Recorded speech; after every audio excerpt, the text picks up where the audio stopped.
I sent my parents $800 every month for 6 straight years. Every time I hesitated, my mom would have a heart attack. Every time I said no, my dad would cry to my girlfriend on the phone. But then I discovered the truth. They weren't sick. They weren't struggling.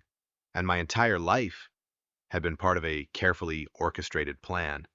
This is the story of how I was exploited by my own family and how I finally took my life back. Chapter 1: The Price of Success. I still remember vividly the day I told my parents I was quitting my finance job, a six-figure position, to pursue my passion for graphic design. My mom immediately went pale, clutched her chest, and gasped, "I can't breathe," before collapsing onto the living room couch like she was having a heart attack. But the part that struck me as almost comical was she still peeked through her fingers to gauge my reaction. When she realized I wasn't rushing over to help or dialing 911, something miraculous happened. She suddenly recovered and began screaming that I was tearing this family apart. Honestly, it wasn't the first time my mom had a meltdown, and it wasn't the first time I felt something was off. For 6 years straight, ever since I graduated college, I'd been sending them $800 a month. One time it was because dad got injured at the auto shop. Another time mom was supposedly hospitalized. Then it was my younger brother needing money for school. They always told me I owed them for giving me life, raising me, and paying for my education. As a child, I believed it was my duty to repay them. But this kind of repayment? The truth was, they owned a well-running auto repair shop, dined out every weekend, and had just bought a brand new pickup truck. Yet every month it was another financial crisis. So when I finally decided to leave my job and start my own company, instead of supporting me, my mom had a full-blown breakdown. And I knew she wasn't panicking for my future. She was panicking because the $800 lifeline was about to disappear. That was the moment I started waking up.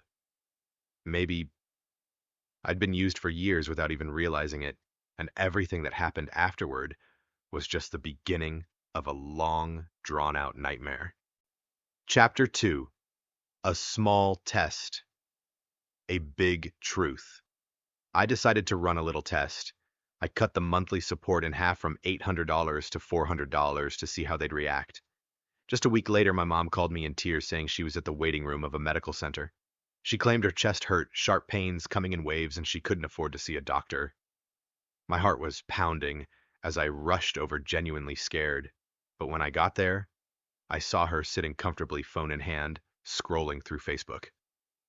The moment she spotted me, she suddenly winced in pain, clutching her chest like she was dying. Same old performance. The second time I didn't walk in right away. I stayed in the parking lot and watched through the glass. Same scene. My mom was laughing and chatting with a nurse, not an ounce of distress on her face. But as soon as I stepped inside, her face contorted again, moans echoing like a scene straight out of a late-night soap opera. That's when Everly, my girlfriend of 3 patient observant years, looked at me and said, "You do realize they're manipulating you, right?" That line hit me like a slap in the face. She'd been watching silently through every crisis, every late-night phone call, every canceled plan because something happened with my parents. But until now, she had never said a word.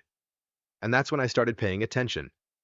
I checked my mom's handbag when I visited and found a dinner receipt for nearly $200 at a fancy steakhouse. The same week, she told me she couldn't afford rice. Then my dad called claiming the truck broke down and needed urgent repairs. But shortly after, he posted on Facebook, "Finally got the complete Snap-on tool set. Easily worth $1,000 or more." I started realizing that these so-called emergencies only popped up when they wanted something. Not when they needed it, but when they desired it. And I, the successful son, was their bottomless ATM. But the real shock hadn't come yet. Not until I talked to Jonah, my younger brother. Chapter 3: The Truth from Jonah. I never imagined Jonah would be the one to completely break me. Jonah is 5 years younger than me. In our family, he was always the golden boy, the poor baby, the sweet little angel. And me, I was the responsible one, the successful big brother, the one who knows better. I used to think Jonah was being used just like I was. I sent money to my parents so they could help him through college. I bought him a laptop for schoolwork. I even paid his rent because they said Jonah's under too much pressure and needs his own space to focus. I did it all with one belief. At least I was helping my brother. But one day after I finally refused to send any more money, Jonah called me out of the blue. His voice sounded different. Not naive, not evasive, just steady. He said, "Can we meet? I need to talk to you." We met at a small cafe near my place. Jonah sat down, his hands trembling, staring at the table before speaking plainly. "I'm sorry. I know this will hurt you, but I can't take it anymore. I can't keep pretending." Before I could respond, Jonah pulled out his phone. On the screen were dozens of messages from our parents, word for word instructions telling him exactly what to say to me. Messages like, "Don't forget to say mom cried all night worrying about your future. When you call him, pause halfway through like you're choking up. If he asks about tuition, say the school needs it immediately or you'll be dropped." Then with tears in his eyes, Jonah confessed for years. Every time he saw me, our parents had coached him beforehand. Hours spent rehearsing each sigh, each phrase, each facial expression. He had been molded into the perfect puppet. "I don't know when I became part of the lie," he said, voice shaking. I just wanted to be loved, to feel safe. I was scared that if I didn't play along, they'd kick me out, that they'd hate me the way they used to hate you. I was frozen. I thought I had done something good, that I was carrying the weight for a reason, but it turns out they didn't just take advantage of me, they weaponized my little brother to control me. And the most brutal part, they still had money. Plenty of it. Chapter 4. The mask comes off. I thought that after I exposed them, they'd feel ashamed and back off. But no, they simply escalated to a whole new level.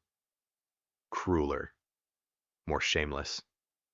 When I announced I was cutting off all financial support, my mom reacted like I had just strangled her with my bare hands. She collapsed onto the kitchen floor, screaming about a heart attack, shortness of breath, blurry vision clutching her chest, while reaching for her phone to live stream it on Facebook. I just stood there, silent.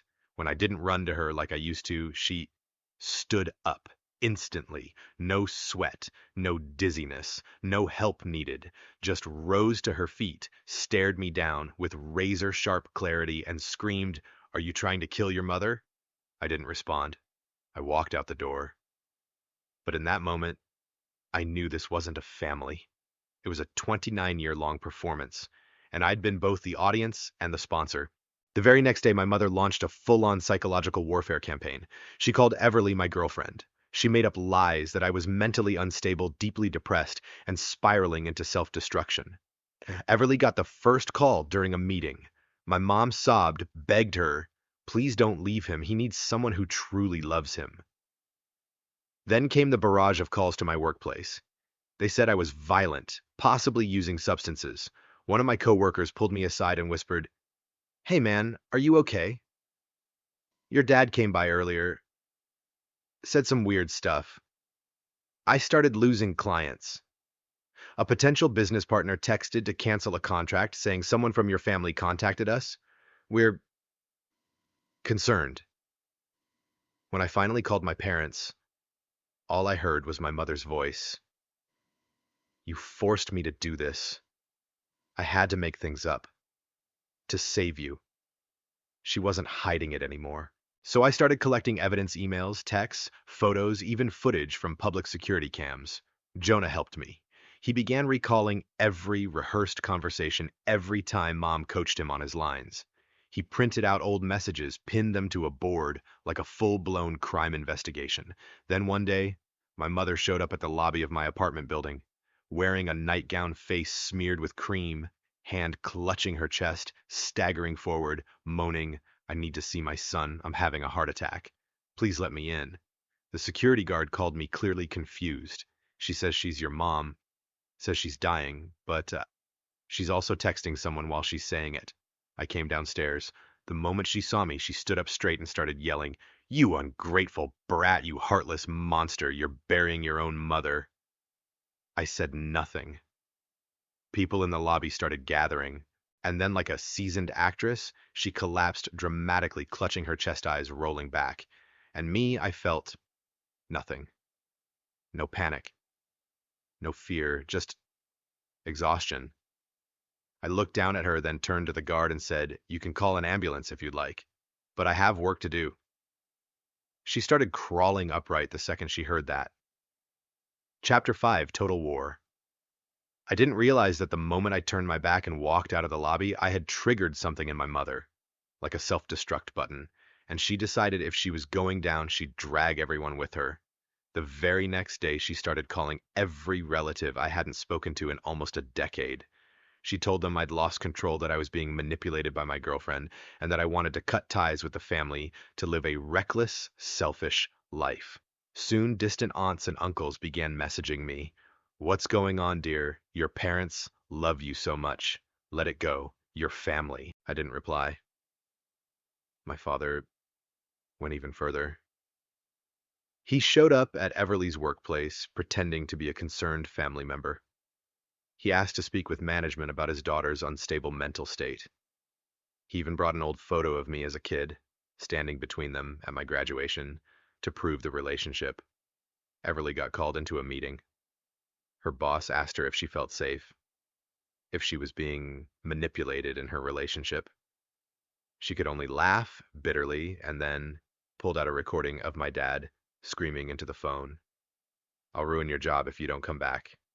Everly's company later issued a formal cease and desist letter to my parents, but that only added fuel to the fire. Next, they contacted my biggest client. My mother arranged to meet that client's mom at a charity fundraiser.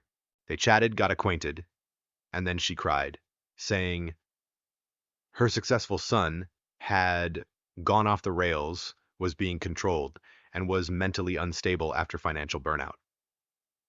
3 days later, I received an email. "We need to revisit the terms of our contract." I nearly lost a quarter's worth of revenue over a story told by a woman claiming to be my mother. But the tipping point came when Jonah, my brother, completely broke down. He received a video message from mom. She was lying in bed, face pale, dim lighting, whispering, "If you and your brother don't come back, I don't think I'll make it through the night." It sounded haunting, but in the background of that same video, you could still hear the TV and my dad chuckling at some stand-up comedy. I felt chills watching it. Everything I'd seen, heard, believed had been scripted, directed, produced with near perfection, if not for a few careless details: the laugh track on TV, the leftover text on Jonah's phone, the hidden restaurant receipt in a wallet. I didn't feel hurt anymore, just disgusted. So I began collecting everything: videos, voice recordings, photos, receipts, chat logs, witness statements. Jonah helped me categorize it all: emotional manipulation, defamation, professional sabotage, faking medical emergencies. We compiled a dossier. We called it the manipulation file, and I knew it was time to take things further. Chapter 6, Evidence Buried Under Dust. Jonah and I returned to our parents' house on a Sunday morning. We told them we were just there to pick up the last of his things before he officially moved in with me. Mom wasn't home, or at least pretended not to be. Dad just stood there in silence, watching us like we were traitors. No one spoke. I didn't need to. Jonah walked in and headed straight to the garage, the one that was always locked whenever I visited. Today, the door was open. Dad must have thought there was nothing left to hide, but he was wrong. In a dark corner behind the tool shelf was an old filing cabinet, rusty, coated in thick dust, but the lock had broken off. Jonah pulled it open. Inside was a stack of crumbling folders and a large envelope. We didn't open it there. We drove back, sat at my kitchen table, and started going through it one piece at a time. Inside were bank statements, investment account summaries, records of large transfers, receipts for shopping sprees, savings certificates. All of them were under my parents' names.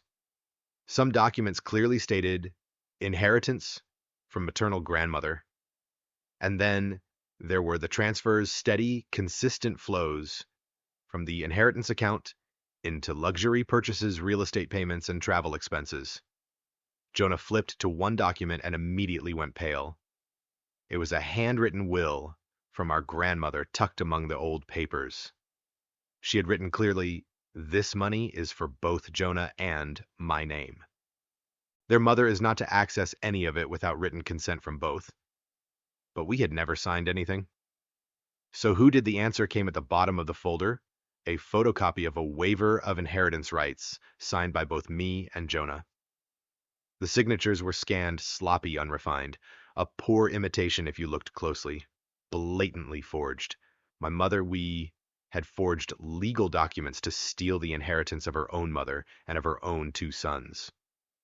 Jonah sat in silence for a long time. So did I. Each paper we flipped was another fragment of betrayal. The times they said they needed money, because Jonah didn't get a scholarship, they already had tens of thousands stashed away. That time, they claimed they lost everything after the storm. Turns out they were booking a Caribbean cruise. I remembered quitting my finance job, walking away from a six-figure salary to pursue my dream of design, thinking I was escaping the grind chasing freedom. But the thing that had truly drained me wasn't the job. It was my family. Jonah looked at me, not angry, not shaking, just calm. "We have to do something. Not just for us, for Grandma, for everything they've destroyed." I nodded, and that's when we called the lawyer. Chapter 7, Unmasked Before the Family. The lawyer we contacted was an older man named Mallory. When we told him why we were reaching out, he went completely silent for nearly a minute. Then he sighed. "I used to be the estate manager for your grandmother, but after she passed, your mother told me that neither of you wanted anything to do with the inheritance. I was suspicious, but I had no way to contact you directly, because they had blocked all communication. They told him Jonah and I wanted nothing, that we were troubled, had cut ties with the family, and wanted no involvement whatsoever." Mr. Mallory still had the original version of our grandmother's will, the one before it was amended. In that version, her estate was split equally among her grandchildren, but they had pressured her to change it in her final days, when her memory had begun to fade, and they hadn't just stolen our share, they manipulated the truth for everyone else too. At this point, Jonah and I had everything we needed. Not just emotions or accusations, but legal documents, forged signatures, financial statements, cold, undeniable evidence of fraud and manipulation. We didn't want to take them to court, not yet. But we decided it was time to expose them to the very people they'd been deceiving for years. So we picked the one occasion we knew the entire extended family would attend, the 5-year memorial gathering for our grandmother. My mom, of course, showed up in a somber gray dress, her face sorrowful, repeating the same script to every relative. After Mom passed, they left me too. But this time we brought the file everything. The text where she coached Jonah on how to perform with me, the audio recordings of her rehearsing fake crying, photos of her at the spa with friends, the same day she told us she couldn't afford her heart medication. Once everyone had arrived, I asked to say a few words in remembrance of my grandmother. But instead of just sharing fond memories, I told the truth. Every detail, every timeline, every deception. Not to play the victim, but to shed light on what they had done to me, to Jonah, and most of all to her, to our grandmother. At first, no one believed it. They looked at me like I had lost my mind. But then Jonah presented the forged signature proof.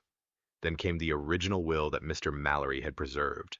Then the texts, the videos, the luxury purchase receipts, the vacation photos taken during the weeks our parents had claimed they were financially ruined. The air in the room shifted.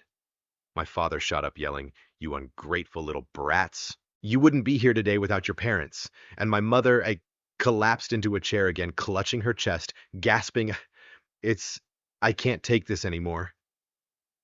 "You're killing me, son." But this time, no one moved. My aunt, the one who had always defended them, just looked on and said, "You've collapsed one too many times, sister. People are used to it now." She stood, adjusted her dress, and walked out in silence, like someone who had just lost. My dad was still shouting. but no one was listening anymore. After that day, everything changed. Some relatives came to apologize. They told me they too had been tricked into loaning my parents money over made-up hospital bills, fake car accidents, unpaid tuition. They had thought I was the ungrateful son, but it turned out I was the only one who had seen the truth.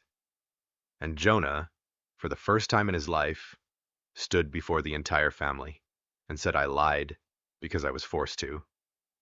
But from now on, I won't lie anymore, no matter who they are. Chapter 8. Freedom is not a crime. After that family gathering, nothing was ever the same. Jonah and I were no longer seen as the ungrateful sons, no longer the older brother who abandoned the family, or the younger one who'd been brainwashed. We became survivors. And slowly the whispers behind our backs turned into quiet nods of understanding. But our parents didn't stop. The very next day, my mother left 47 missed calls in under 2 hours. Her messages followed the usual 3 patterns. I'm dying. You're killing this family. Please come to your senses before it's too late. This time I didn't reply. I didn't open the door when she showed up at my apartment lobby again, clutching her chest, moaning that she could barely breathe. The front desk security just shook their head. They knew her face too well by now. She screamed my name as I walked past, then threatened to sue the building for blocking a mother from seeing her son. My father turned his attention to Everly. He'd park outside her workplace, sit in his car, wait. Sometimes he even tried to grab her hand and whisper, "You're the only one who can save him. Don't you see he's mentally unstable?" We had to involve legal counsel, filed a formal cease and desist, and just like I expected, they shifted targets. This time they went after Jonah's university. They emailed the student affairs office claiming Jonah was living in a dangerous environment with a violent sibling. They attached screenshots, messages that had been doctored, edited out of context to make Jonah look like he was reaching out for help. The university launched an internal investigation. Jonah was called in. He was genuinely terrified. He trembled through the entire meeting, afraid he'd lose his scholarship because of a family soap opera. Thankfully, I had prepared for this. We brought everything we had: documents, recordings, original message threads, videos, clear proof that our parents weren't just lying. They had built an entire system of control built on manipulation. The university dropped the case after just 4 days. Jonah was cleared, and our parents were banned from contacting the school altogether. At the same time, our lawyer officially filed a restraining order legally binding. It included no physical contact with me, Jonah, or Everly, no direct or indirect communication by phone, social media, or third party, no showing up at our places of work, study, or residence. My mother's reaction: she collapsed right there in the lawyer's office the moment she received the letter. But the security camera caught it all. Right before entering, she was fixing her hair, touching up her mascara, and yawning in the elevator. At that point, I didn't feel angry. I didn't feel sad either. I just felt free. I had tried everything to help them, to understand them, to forgive them, but now I chose to protect myself, because freedom, even if they call it ungrateful betrayal or heartless to me, it's not a crime. Chapter 9, we're not hiding anymore. I used to think that cutting off our parents would be the end of everything, but it wasn't. Not immediately. The cut was easy, but the wound takes time to heal. Jonah began suffering from chronic insomnia. At first, just a few restless nights. Then came the panic attacks, waking up in the middle of the night, gasping for air, trembling. Every time his phone buzzed, he jolted like he'd been electrocuted. One night, I found him curled up in the bathroom. His phone was in the toilet. He whispered, "I can't handle another call. Whether it's real or fake, it makes me feel like I'm going insane." I understood, because I'd been there too. Every time a call came from an unknown number, my heart would seize. Every anonymous text felt like the beginning of some new, twisted scenario they might be setting in motion. We started going to therapy. I used the part of the inheritance that had been legally restored to pay for therapy sessions for both me and Jonah. In the beginning, we couldn't say much. just sat there quiet. Sometimes the only thing we needed to hear was, "You're not crazy. You're just hurt." Everly was with us through all of it. Not once did she complain. Not once did she judge. She just held my hand and said, "I don't know what it feels like to be betrayed by your own parents, but I do know you deserve a life where they don't get to hold you back." One evening, we had dinner at Everly's parents' house. Just a normal night. Warm, easy, peaceful. No yelling, no tears, no one playing a role. Just a simple meal, soft laughter, warm, yellow lights. Jonah was sipping soup when he paused for a long while, then said softly, "This is the first time I don't feel afraid inside a house." I almost cried. Little by little, we started rebuilding our lives. Not to forget the past, but to live on without letting the past control us.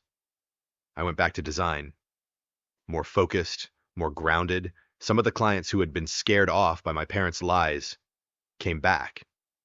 One even told me I had parents like yours. I get it. I believe you. Jonah graduated. I stood in the audience, clapping my throat tight with pride. No fake illnesses, no staged drama to ruin the day, no one sabotaging his moment. Just the two of us, two brothers, standing tall, free, and proud. For the first time, I didn't feel like a son. I felt like myself.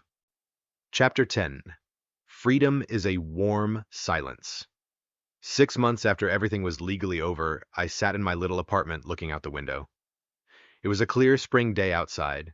No unexpected knocks at the door. No texts saying mom is dying. No veiled threats from the people who were supposed to love me unconditionally. Just silence. And I realized true freedom isn't loud. It doesn't come with fireworks or applause. It's simply waking up in the morning without fear. We didn't take them to court. We didn't demand to see them behind bars. But we had the restraining orders, and we had a legal settlement that required them to repay what they had stolen. We had the truth on our side. And for the first time, we had the right to say no without guilt. Jonah moved into his own apartment after graduation. He's applying for grad school now. He doesn't have to ask permission from our parents anymore. He no longer second guesses every sentence out of fear it might be twisted and used against him. He lives like a young adult, should free, independent, and no one owns his emotions anymore. As for me, I expanded my design business, landed my first major contract not out of pity, not out of fear, but because they believed in me, in the work I created with my own hands. Everly is still here. She once said something I'll never forget. Family isn't the people who make you feel like you owe them for existing. Family is where you want to come home because someone there loves you for real. I don't know if my parents have changed, and honestly, I no longer care. I no longer need them to understand me or love me or reflect on what they've done. I'm done seeking validation from people who hurt me. What I need now is safety for myself and for the people I love. And finally, I understand family doesn't have to be blood. Family is the people who don't fake illnesses to keep you close, who don't pretend to have heart attacks to control you, who don't love you with strings attached. Family, for me, now is Jonah. It's Everly. It's peace. It's me, whole free and no longer apologizing for simply existing. I used to think love meant enduring. That being a child meant owing a debt. That because they raised me, I was supposed to repay them for life. But the truth is, no one owns you. Not even the ones who gave you life. I don't need my mother to understand. I don't need my father to apologize. I just want to live a life where I'm no longer seen as an investment. I am myself. I am free. And if you've ever been hurt by the very people who were supposed to love you most, remember this. You are not wrong for choosing to protect yourself.